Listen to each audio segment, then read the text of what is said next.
Olá pessoal, hoje a gente vai falar um pouquinho aí sobre o realismo, o contexto histórico no mundo, né? Principalmente no Brasil, a gente vai pensar um pouquinho melhor sobre isso. Bom, o realismo no mundo ele tem início em 1857 com a publicação de Madame Bovary do Gustave Flaubert, que é a primeira obra aí mundial do realismo, né?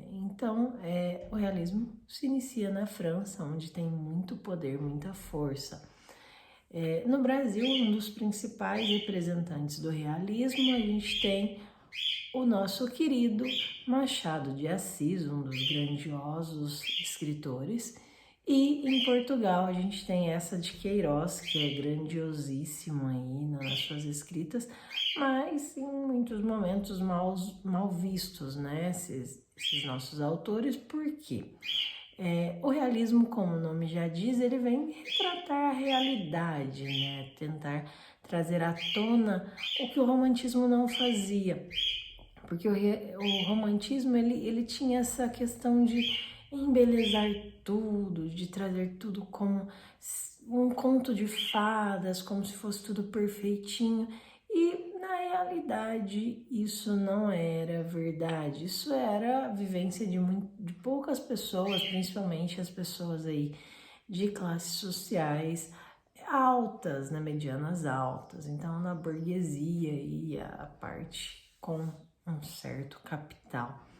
Bom, voltando ao contexto histórico, né, a gente tem aí um momento um tanto quanto conturbado, né, com algumas mudanças, algumas alterações grandiosas que influenciam inclusive o nosso modo de viver atualmente. Por quê?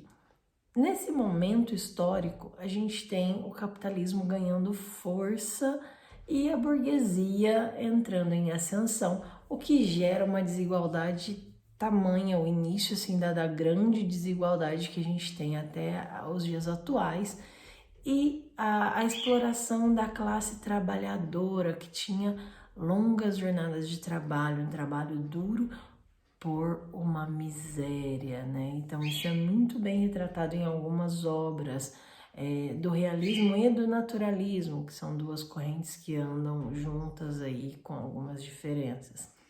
Bom, a gente tem a segunda revolução industrial nesse momento, o que também influencia, né, nesse momento, porque a gente tem um momento, como eu disse, conturbado, porque nesse momento os grandes centros, as grandes cidades, elas começam a se superpopular, né? Então a gente tem a popularização muito grande, muito rápida aí das grandes cidades, dos grandes centros, o que culmina em vários problemas de moradia, de saneamento, de água, esgoto, de tudo que é possível. Os problemas eles começam a surgir nesse momento, porque a densidade populacional ela é muito grande, né? Ela cresce assim sem medidas, né? Então aí a gente tem esse grande problema da urbanização descontrolada, vamos usar essa palavra porque foi bem isso que aconteceu. Grandes feitos com a Revolução Industrial, a criação, né, aí da lâmpada, né, o início, né, porque até então a gente tinha a questão da querosene, mas aí surge a lâmpada, a eletricidade começa a ser muito mais usada, então é um ganho muito grande pra gente, porque aí as coisas podem funcionar até mais tarde. Sem grandes gastos, né? Vamos dizer assim. O carro a gasolina também, ele surge nessa época. A gente tem algumas teorias, né, que surgem também, como o evolucionismo de Darwin e o positivismo de Auguste Comte, que são duas teorias que são muito importantes para esse momento, tanto do realismo quanto do naturalismo, que a gente vai falar aí um pouquinho depois. Então essas duas vertentes são muito importantes para esse momento histórico, literário principalmente. Lembrando que o realismo ele acontece muito mais forte em relação à literatura, mas ele também vem em algumas manifestações artísticas aí, de outras áreas, mas ele é muito mais forte literariamente falando. Bom, o que esses artistas eles tinham a intenção de passar para as demais pessoas? Os acontecimentos do redor deles, né? Ao seu redor, aí, os acontecimentos mais próximos, que tinham grandes influências na sua vivência, no seu dia a dia, como essas pessoas se comportavam, como elas viviam, o que acontecia. Era uma literatura muito voltada para a denúncia social, principalmente, né? Então, como a burguesia agia, como eles lidavam com isso. É um contraponto ao romantismo, porque o romantismo ele trazia a glória, a beleza daquela vida social da burguesia, de como ele era tudo lindo, tudo positivo, tudo perfeitinho. O realismo vem falar, não era assim, né? Existe traição, existe o adultério, existe falcatruas, existem muitas coisas erradas por trás desse mundo, né, dessa vida burguesa. Então as coisas não acontecem com aquela perfeição que os românticos vêm trazer pra gente. Então o realismo ele vem, olha, e dão a cara a tapa e falam, não é assim que as coisas acontecem, não é assim que tudo é. Então a gente precisa ver a realidade como ela é. Além disso, a gente tem até então uma linguagem, em alguns momentos, muito difícil de ser entendida. Em alguns momentos a gente tem que ler e reler alguns trechos para entender melhor o que está sendo dito.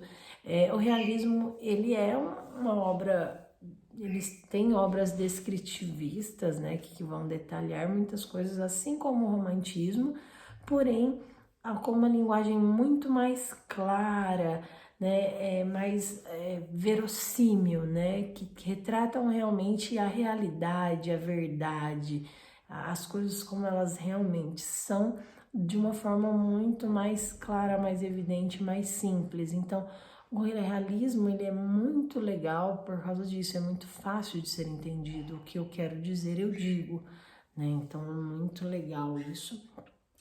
E, como eu disse, ele vai questionar os padrões, as vivências e os princípios da burguesia.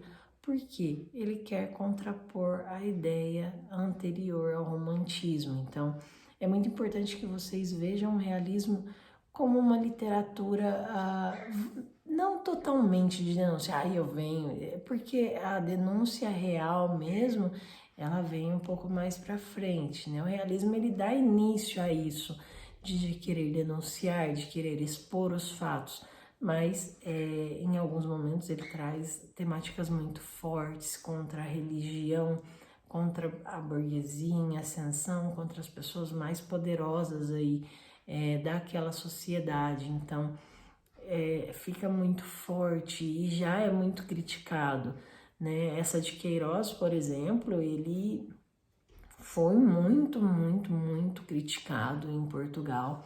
Ele, inclusive, passou um tempo fora, né? Um tempo sem escrever, porque suas obras eram muito fortes, né? E retratavam, assim, em alguns momentos, por exemplo, ele fala, na obra do Crime do Padre Amaro, ele fala de uma certa corrupção na igreja, né? De querer manter os seus e a qualquer custo, né? A custo de vidas inocentes, inclusive.